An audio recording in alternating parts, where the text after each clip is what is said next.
Welcome to the Wealthy Speaker Podcast, a show chocked full of strategies for scaling your speaking business. Now here's your host, coach to the industry's superstars, Jane Atkinson. Well, welcome everyone to the Wealthy Speaker Podcast. I'm so excited to welcome back my longtime friend and speaker, Neen James. Welcome back to the show, Neen. G'day, gorgeous. What a privilege to be back on the show after about a bajillion years, I think. It feels like a bajillion years. And I have loved, we don't get to see everybody's stories on Instagram and things like that. I miss so much, but every time I see a little snippet, I'm like, yeah, she's doing it. This is so good. We coached like way back in your very early days. Thank you for being here. And for those who may not know who Neen James is, that's Neen James, tell everybody about your current business speaking model. As a client experience expert, I have really specialized in luxury and legacy brands. And so what I've been very privileged to do is work with some of the coolest brands on the planet, which takes me to some of the most amazing places to serve audiences. I'm as comfortable whether there's 10 executives around a board table as there are 1,000 of the top performers in a ballroom. And so for me, where I think I love is when it's like 10 execs, 100 top performers, or 1,000 for the all hands. Like I'm really clear. I'm always the speaker. You know this, Jane. I'm the business speaker. Mm-hmm. I follow the CEO when they do the State of the Nation. Then they bring me in to energize everybody after that. And so where I've loved is really leaning into this whole idea of luxury as a mindset, which I had demonstrated to me since I was a very little girl. And so I think what's been lovely, Jane, is despite all the advice people gave me to not pursue a particular niche or, industry, I followed my intuition. You had the most fabulous Judy Holler on your podcast recently. Definitely a must listen to anyone who's listening to this. Go back and listen to that episode. But, I think that I've been very privileged to create a business, a very profitable business, but a one that supports my lifestyle to really hang out with people that I love. Oh, I love that so much. You've created, I'll toot your horn if you won't do it for yourself.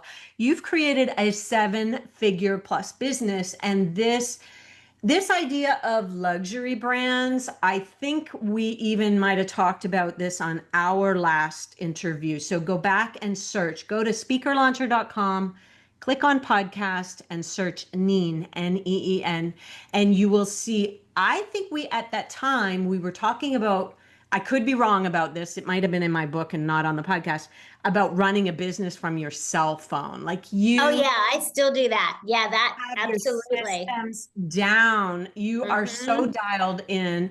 Yeah. Now, you know that over here, we value lifestyle. I mean, I think it's everything. It's everything. Right.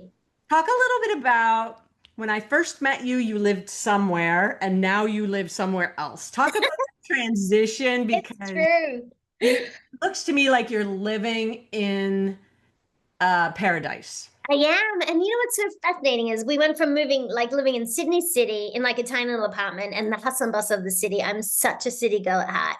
To Doylestown, Pennsylvania. I mean, I don't know if anyone listening to this even knows where that is, but it's the most divine little tiny town where they have all 4 seasons. We were the only childless, dogless couple in the entire neighborhood. It was fascinating. So we moved into this massive big house with this massive big lawn and like all the things you're supposed to do in suburbia, and loved it. It was amazing.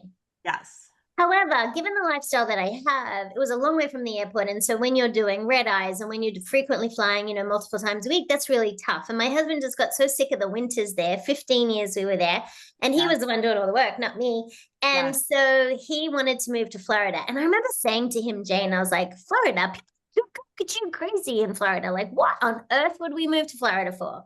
Yeah. And love it. And they are crazy. And I love it because we moved to Tampa, Florida. Mm-hmm. And so what I love about Tampa, Jane, is just my street. It's like United Nations, Greek, French, Egyptian, Italian, Australian, Cuban, like, and that's just my direct neighbors. And so we have this beautiful melting pot, which is what I had in Sydney. And so I love it. I love the airport is amazing. I love all the Michelin star restaurants and the fabulous luxury hotels. And I love being able to walk outside and be on the boat all year round. It's such a vibe and I love it. I love that. As a boat person, being able to walk 15 steps out your door and down to the boat to That's me. what my husband wanted. He wanted to Talk see about his boat. luxury, and please know that I understand that these are beautiful, beautiful opportunities that we've been given. But let me say, And work hard for. you have worked your ass off to get these beautiful luxuries, and let's not take away from that in at all. Okay, so we know a little bit about your business model. Grow Sorry. up in luxury. I didn't know. I mean, I didn't grow up in luxury. Like, if people know my origin story, I am from a tiny town in Australia with one traffic light. And my mom, I was raised by a single mom. And so she had two little girls, and we lived in a caravan, Jane. Now, in America, they call that a trailer park. But like, just like, this is where I come from. So I think people sometimes see your version, and speakers are notorious for this. They see the speaker version on LinkedIn, Instagram, whatever your social platform is. And, it all looks amazing. And like, there's no hard work that's gone behind it. And they're like, oh, lucky them. Or they say things like that. No, it's not luck. It really is hard work. Yeah. Really but I love this point of my career. I forgot about the caravan park, the trailer park. I mean, what a story from there to where you are today. And again, boots on the ground, you have, number one, you're such a hustler. And I say that in a way that you have had focus. And let's just ask the question, how important has focus been to achieving this seven-figure goal that you had? People said, I don't think I ever said don't go luxury. I think I probably would have been all for that because I have gotten more over the years, more and more inclined to guide people towards, picking one thing. But we haven't always said, let's pick one market. How important has that focus been for your growth? Corporate girl, Jane, I am most comfortable in a corporate environment. I love a board table. I love a beautiful office building. I know what I love and what I don't love. So I know who I'm for and who I'm not. So I've always gravitated towards that. And I had a lovely corporate career. So that just makes sense, right? So I love working with executives. That's definitely where I spend the majority of my time. Right. And then those executives have their all hands meetings and ask me to speak at their conferences. And so the corporate space, the legacy brands, the Comcast of the world, Viacom, those large brands, love that, love working with them and all the bajillion divisions and companies they own. That's really cool. What I know is I am happiest when I'm working with people I love in places I love, doing what I love. And I love luxury hotels. I love luxury products. I love the thinking behind hospitality. I think hospitality is a system of care. And so when I first started working with people like the Four Seasons and some of those brands, I was like, okay, this is my happy place. Like, these are my people. And as I started to research it more, and I have the only research study of its kind in the world into luxury as a mindset. And so having a proprietary research study, I wanted to just get to know them even more. I didn't know how luxury makes people feel. There's plenty of studies on that. I wanted to know, how do we think about luxury? How does it drive our decisions? Who drives our decisions? Where do we get the information from? How does it affect our confidence, professional development?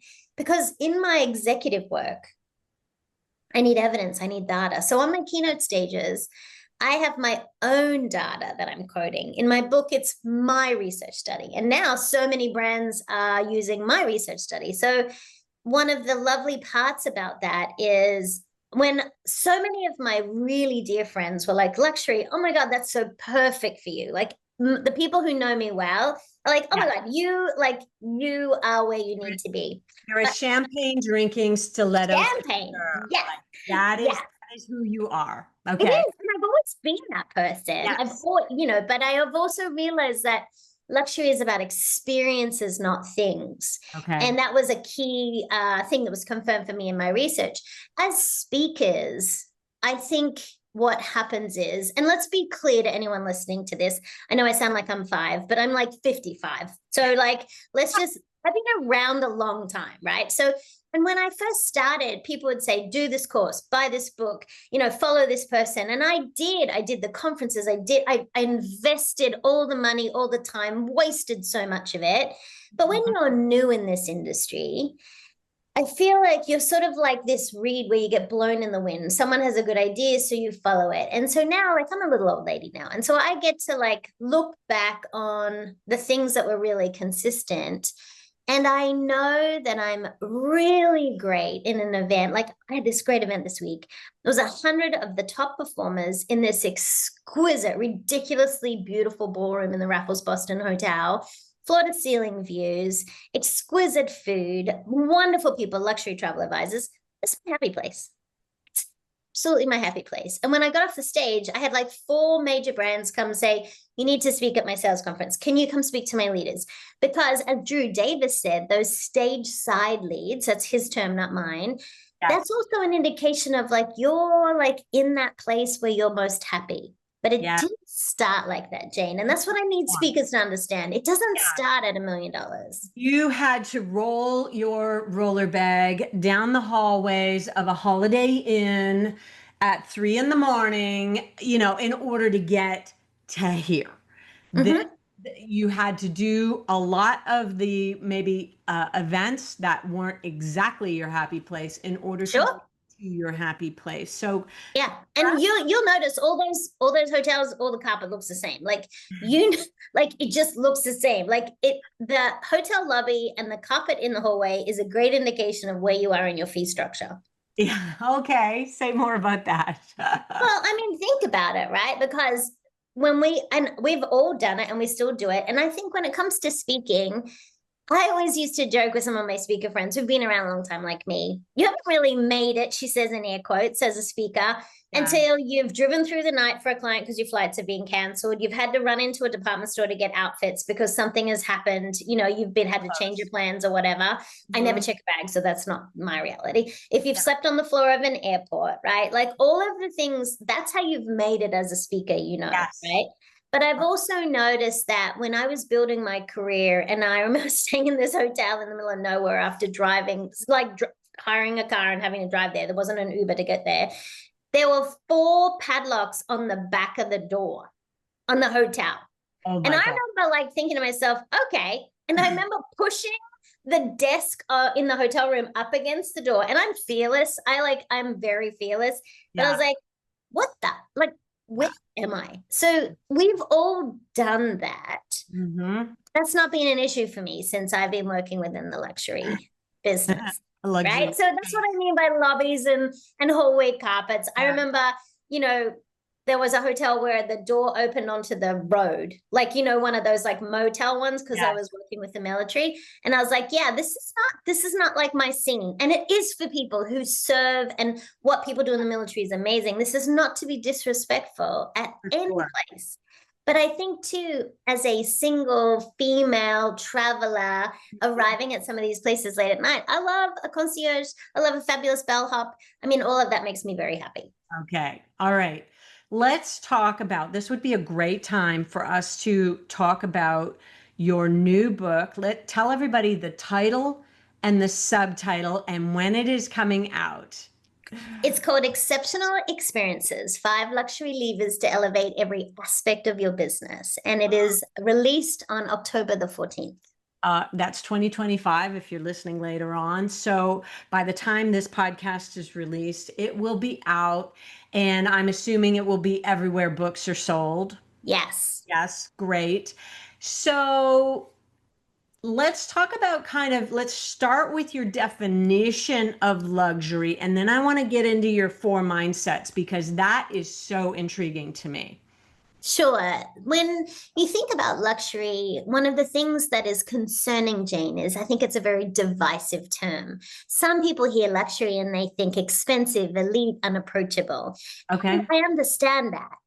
I'm on a mission to change that. I want to redefine luxury because I believe luxury is inclusive, and exclusive. It's inclusive, Jane, because it's for everyone every day. It's just different. We all look at luxury very different, right? Okay. But it's exclusive because we can roll out the red carpet experience for people around us and create those wonderful exclusive moments. I have a friend who used to be part of the speaking community, and I remember him saying to me, Neen, luxury is unnecessary. And I was like, what? And, but I did hear him out, and we were talking, and I was like, he has top status of the airlines. He has top status at hotels. He uses the fast lanes to save him time, right? So he understands about investing. He's a beautiful car. And when we actually got to it, what we discovered is his luxury is time, right?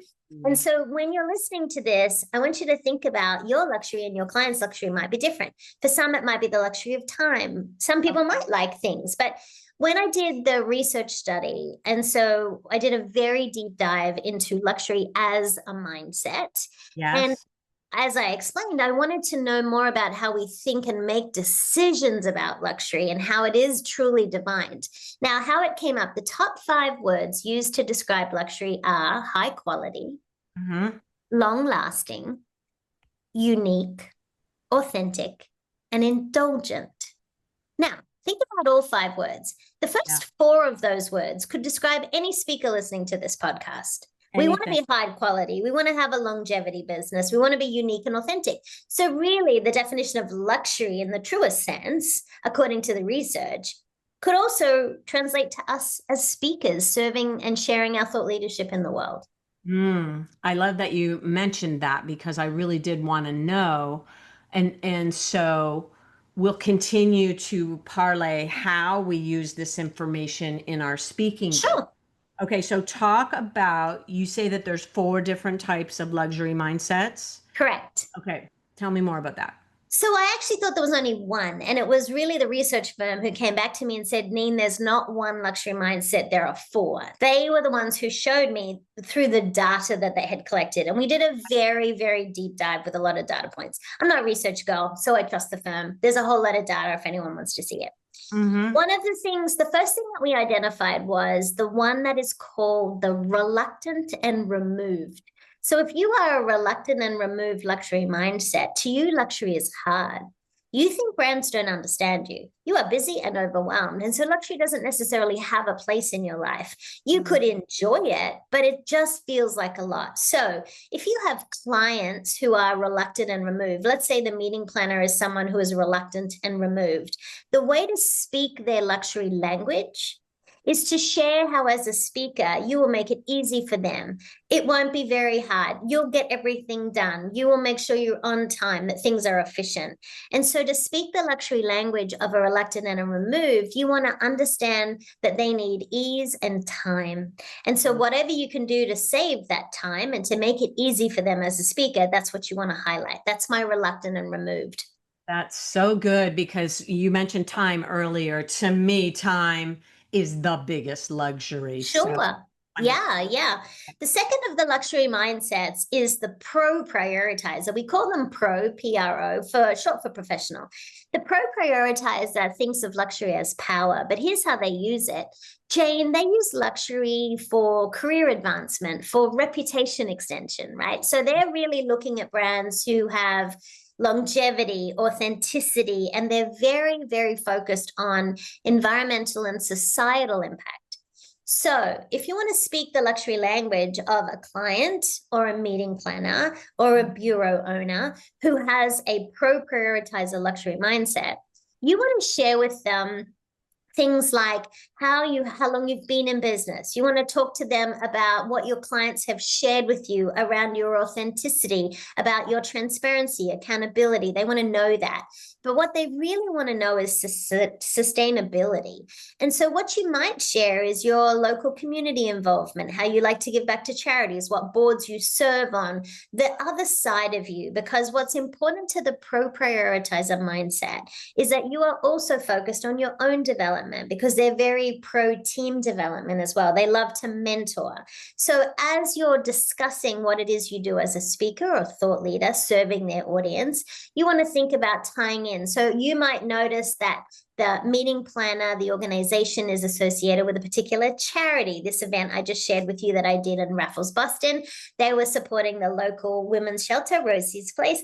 I gave a shout out from the stage. I told the audience how to, donate through Amazon gifting, through actual donations, because I did my research in advance, because I knew it was important to the client. So that's how you speak the luxury language of the pro prioritizer. Love it. Okay. The third of the luxury mindsets is the confident and content. This is the person who says, good, I don't really need luxury. But here's how they use luxury, Jane. They use luxury to create memories with people they love. So if you want to speak the luxury language of a meeting planner who is a confident and a content, understand that choosing a role to stand in service of others and create memories that matter. So you might say, what we can do as part of our audience interaction is have them all take a selfie, tag this particular event with your hashtag, and then they'll share it out with the world. So you'll be able to create a reel you can share at the end of your conference. Does that sound like a good plan? The meeting planner will be like, I love that, right? So what you want to do is share how what you're doing is going to create memories for that audience, the people they care about in that space. That's how you do it. I love it. Have you ever worked with Airbnb? I haven't, but that would be a fun brand to work with. Now they've gone from just being a place where you can lay your head at night to offering experiences. Correct. Their rebrand has been great. Yes. And they've also tried to focus on some of the luxury villas that it used to be just luxury villa companies who would take care of that. So yeah, it is really definitely disrupting some of the luxury travel clients. That's obviously a space that I spend a lot of time. Yes. Okay. Beautiful. What's number 4?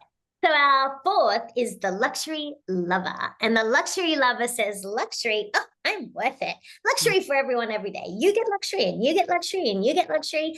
And you can see a luxury lover, you can hear a luxury lover, because they love to use brands and show brands, not because they're showing off, Jane, because they love craftsmanship. They love an origin story. They want to be able to tell the story about Veuve Clicquot and how she saved the champagne industry, which is, as you know, one of my signature stories of my keynote that everyone talks about. And so what I want you to know with your luxury lovers is the way to speak their luxury language. So if you have a meeting planner, a bureau, a client, they want behind the scenes exclusive access. So the way to speak that luxury language to that clientele is to say things like, what if we did a meet the speaker breakfast with your top sponsors and they just had this invitation, we could just hang out? Would that be a lovely value add for you, right? Or you say, hey, I'm going to shoot a video that you can share with your audience members. I'm going to give my personal email address so they can personally email me. And by the way, I do that, right? That is a part of what I offer to my clients. So give them something that is like behind the scenes. And sometimes I'll say to the client, would you like me to create some stories for you, like when I arrive and in my hotel room and as I'm prepping, would that be fun for you? Would your clients, and would the audience love that? And like, yes. Now understand too, because I spend a lot of time in luxury hotels and at events, I will, by choice, I'm always creating that content, not for them, but because I love where I am. So it genuinely comes through.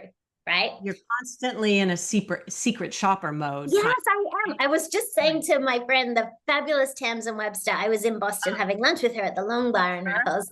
And I was saying to her, I need a side hustle. I need to be the mystery shopper of luxury hotels. I'll do the spas for you. I'll do the hotels for you. Anyway, side note, luxury lovers. I'd like to take that one step further. Sure. Have like a rating system. You know how you can get a Michelin star? If you get a Neen James star in your luxury brand, you are doing something right.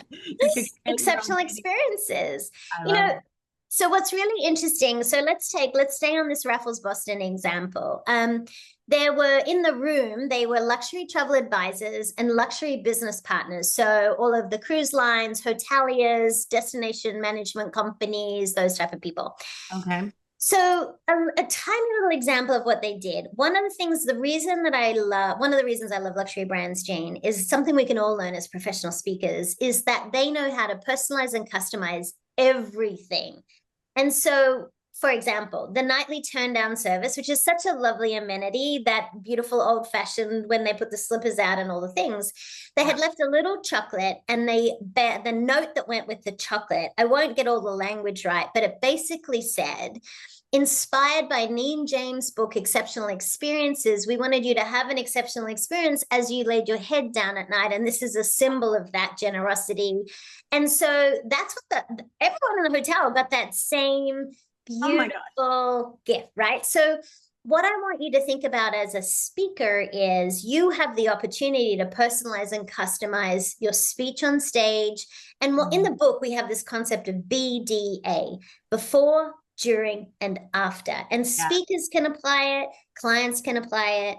But why this is important in luxury mindsets is you need to understand as you're listening to this, and hopefully you've self-identified. And Jane, I can send you the link for a self-assessment. It's free. It'll take people 5 minutes. Put it in the show notes. Easy peasy, right? Yes. But I want you to think about, as you're listening to my definitions of the reluctant and removed, the pro-prioritizer, confident, content, and luxury lover, not only knowing which one you are, because you see the world through that lens, which means chances are you're making decisions through that lens for your client. Yes. So what I want people to think about is being able to be flexible, to be able to personalize and customize all your sales conversations, understanding your collateral, the delivery methodology that you use to appeal to all 4 of those mindsets. Now, be aware, I have manufacturing clients. I've applied these luxury principles to one of my emergency rooms at a hospital client that I have. So I have the privilege of working in some incredible brands, but please understand that I've got manufacturing, media, medical, so I have a diversity of clientele, and we've been able to apply these exceptional experiences model, which is inside the book, the experience elevation model, to all kinds of business. You don't have to have a luxury product to provide a luxury level of service. Okay. So let's drill that down a little bit further, even to I love BDA, before, during, and after. Before, let's say you're talking to a client, that's a part of the sales process. You want to maybe see if you can figure out which one they are and maybe try to appeal to that. That's the before. Maybe there's a proposal involved. Is there anything that you can think of in the before stage, speaker specific, that you might do to make working with you this beautiful experience? What I do now, if that's helpful for people to listen. Before I even get on the call, I've talked to Claude. Claude's my boyfriend. He's my AI boyfriend. And so I've gone into Claude and I've asked him everything I need to know about the people on the call, the industry, the charities they support, their events that they've previously had. So very detailed questions that I ask Claude in advance, so that I've then done a deep dive. I've already cyber stalked them on LinkedIn and Instagram to see how they're showing up in the world, which gives me an indication of their personal brand and their company brand. Before I even get on the call, I have done some sort of cyber deep dive. Then in the call, I'll understand, hopefully I've done some due diligence on what previous speakers they've had, because that gives me insight into what kind of fees they're looking at, what kind of talent they've had on stage. And a secret trick to everybody listening, if you Google the name of the conference plus PDF in your Google search, it'll show you all the previous PDFs that have been published about those events. So you can see last year's agenda. I don't know if people knew that, but that's like a secret trick. So I love that. Beforehand, I've done research and due diligence. I've cyber stalked on their social media profiles. And then in the call, I have created what I call the platinum positioning matrix, which is how I articulate my value. It's a very customized framework that I've taught speakers all over the world how to do. And I have that pretty much ready. So when they say, tell me about you, it's like 90 seconds. I know what to say. It's customized for them. But what I've also done is I've had a look to see what I think. I'm always intrigued in what's their biggest challenges. So I want to have an idea of what the challenges are going in before I even get on the sales call, so that they can then either show me that I'm correct, or they can bridge the gaps for me. Yes. So beforehand, I've done a lot. Now, what I often do is reach out to the meeting planner or the bureau before the call and say, hey, Jane, I'm so excited about our call at 10:30. Hey, let's connect here too. So they Yes. know I've been on their profile. It's already obvious. They can see that. I've sent an Yeah. invitation, so now we're connected. When we get into the call, I want to make sure that I'm fully present, that I have all of my information. I've got it in my head, but I've also got it in my notes. I Mm-hmm. also have thought about all the industries like them that I've spoken for, all the brands that I've worked with. I've got 2 or 3 names I can recommend they talk to if they want a reference. I've got 2 or 3 speakers that, if I'm not a fit, might be a fit for them. So I go into the call knowing there's a way I can serve them, but maybe it's not me. Maybe it's someone else, right? Yes. Because once I know kind of where their head is at, I might have someone at a different fee structure or someone who's a better fit and vibe for them. So Okay. then during the call, I'm taking all the notes. I use Fathom as their connection to my Zoom. So it's all transcribed. Then I send that to them automatically so they get it. And from that transcript for Fathom, which is the AI tool I use for Zoom, Yeah. I then will then create we have some really pretty proposals. So we have a whole lot of activity after. But during the call, I'll offer to do things like, would you like me to meet with your sponsors? Would you like me to have breakfast with this person? Would you like me to do a book signing? If so, do you want me to do it in the trade of the person who's sponsoring the book, or do you want me to do it after the keynote? Like, so I'm asking them about those type of events to make them look like the hero. And Yes. then I will also say things like, hey, would you like me to shoot a short video customized just for you? I'll give them my personal email, those type of things, right? So I'm always asking about the level of customization in the call. Yes. And then afterwards, there's a whole process that goes behind with the proposals we send, the fee structure that we offer, all those kind of things. What's really important to understand over the years, your fee is your fee. That's fine. There's a whole lot of conversation about fee. That's not something I'm going to get into today. Okay. If I quote my keynote fee and a client like instantly like reacts physically, I see physicality change. I'm like, oh, okay, miss the mark on that one. That may be outside of their realm. Yes. I will say to them, what did you have in mind? What have you hired speakers for before? And let's say Yes. I'm saying it's 25,000 bananas and they have 5,000 bananas. And I'll say, Yes. okay, well, that's a difference. Tell me more about what you're looking for, because then I Yes. get to decide, do I want to play with this company? Do I want to work with this brand? Do I know someone who could work within their banana budget? So what I want speakers to think about is, you hear all this conversation about, oh, your fee is your fee, or don't negotiate your fee. You do you.